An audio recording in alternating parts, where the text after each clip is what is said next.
This anime is more about the kids than about the assassination, but it's still pretty good.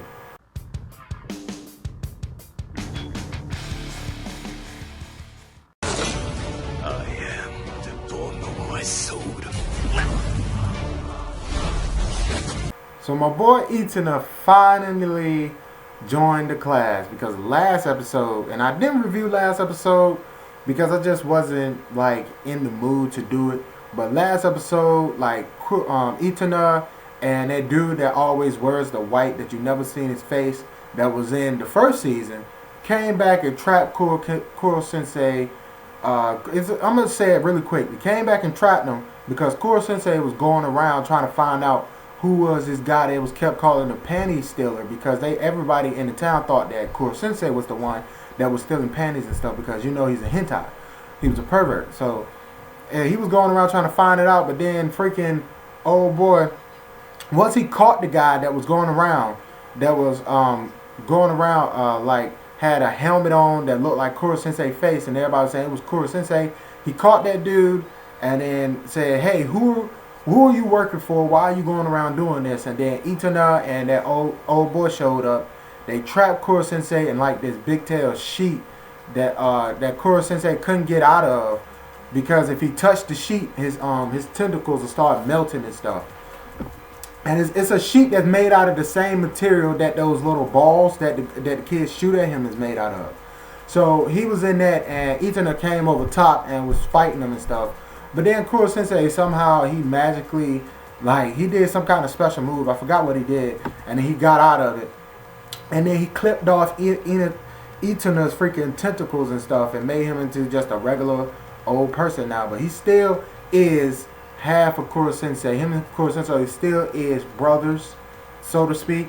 But he's a regular kid now, man. Now he's freaking in the class with everybody else, and he was building something. And I was looking at it, I was like, whoa, this joint is high tech, man. I don't know what it is. Then it turns out to be like this freaking RC tank that they was using. They was using to go around and freaking like, they just kids and junk. They really weren't using it to like combat Kuro Sensei. Cause how are you going to use that to combat Kuro Sensei? They was just making it because it's cool to make that, and they was like trying to be little pervs and spawn the girls and look at the girls' panties and stuff like that. And there at the end of this episode, everybody was blaming it on freaking, I think his name is Okijama, something like that. Our name is really hard to pronounce, and I really don't know how to say it. But they was blaming it on that guy, and the girls was going around mad at him and stuff. But most of the episode was just them like playing with the RC tank and stuff, which that really doesn't mean anything because it was just fodder. Like for real, the first half of this episode was really just fodder. It wasn't until the second half of the episode when they was actually in the woods training with Kazuma Sensei on how to become better assassins and stuff, and they had made up their own nicknames and stuff because I think like spring or summer, like assembly is coming up, and they don't want people to share their names, and I don't know really well. I forgot really what was going on, man. Like something was coming up to where everybody's name, a real full name, like when you graduate and stuff, is going to be displayed, and everybody was like kind of worried about their name because one dude was named Justice, and his parents was cops. That's how come they named him Justice, because they was really into what they was doing, so they named their child Justice and stuff. And I never ever seen that dude before until this episode, man. So you know, it's probably some more kids in the freaking class that I've never seen before that we gonna see, and it's gonna be in the spotlight more. But they named him Justice, and everybody was going around talking about these names and stuff, and people didn't like their names, so they was like, hey, why don't we give ourselves code names? And so they gave themselves code names and stuff.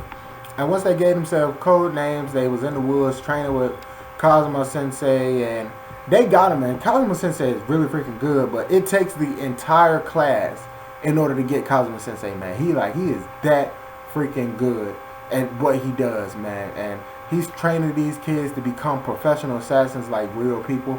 But he says the only way you can do that is with experience and stuff, which is right. And basically after that, that was the end of the episode, man. Like once they got Kazuma Sensei and defeated him and stuff, it just went to them in class, and Kuro Sensei had told them, I want my name to be Fantastic School like person or something like that. I don't know. And then everybody was like, no, your name is gonna be Octopus Pervert Meanie or something that's like that. I don't know, man. It was like weird. Overall, nothing really happened in this episode, man. But let me know what your thoughts on the episode and last episode too. Cause last episode, way more stuff happened that put for the plot and everything with the story and more entertaining for last episode than this episode. This episode was felt kind of like filler-ish, but I don't really know if it was filler because I don't read the manga. So, hey, let me know your thoughts on the freaking episode and all that, man. But that's all I got for this video. Thanks for watching. Hope you enjoyed. Like anything I had to say, leave it in the comments and all that, man. I'll see y'all in the next one, man. I'm Darren, the awesome, you're awesome. Stay awesome. I love your faces. Peace. One love. I'm out.